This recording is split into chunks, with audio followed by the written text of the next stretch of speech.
আপনারা যারা প্রেম পরকিয়া করেছেন তাদের কিন্তু জীবনে বড় ৬টা ক্ষতি হয়ে যাচ্ছে। আপনি তাওবা করে ফিরে আসেন, তাওবা করতে হবে ওই রকম। আল্লাহ আপনি প্রেম পরকিয়া করবেন না এরকম ভাবে তাওবা করেন। যদি আল্লাহ তাআলা বললেন যারা প্রেম পরকিয়া করবে তাদের দুনিয়ায় ৩টা ক্ষতি হবে আর আখিরাতে ৩টা। ১ নম্বরে আপনার চেহারার উজ্জ্বলতা নষ্ট হয়ে যাবে। পৃথিবীতে আপনার প্রথমে চেহারার উজ্জ্বলতা নষ্ট হয়ে যাবে, এই চেহারার নূর নষ্ট হয়ে যাবে। ২ নম্বরে আপনার বয়স কমে যাবে, হায়াত কমে যাবে। ৩ নম্বরে অভাব আপনাকে ঘিরে ধরবে চারিদিক থেকে। এটা হচ্ছে দুনিয়ায় আর আখিরাতে ৩টা। ১ নম্বরে আল্লাহ তাআলা আপনার উপরে রেগে থাকবেন।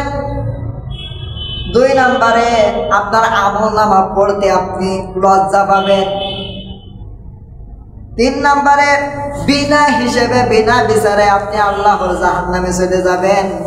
তো ভাইয়েরা আমার, আপনাদের কাছে আমার প্রশ্ন, আপনারা যারা প্রেম পরকিয়া করেছেন আপনারা এক্ষুনি ছেড়ে দেন না, কিন্তু আপনাদের জন্য আল্লাহ তাআলা আপনাদের দিকে তাকাবেন না। আপনি এক্ষুনি তাওবা করে ফিরে আসেন যে আর কখনো কোনোদিনও পরকিয়া করব না।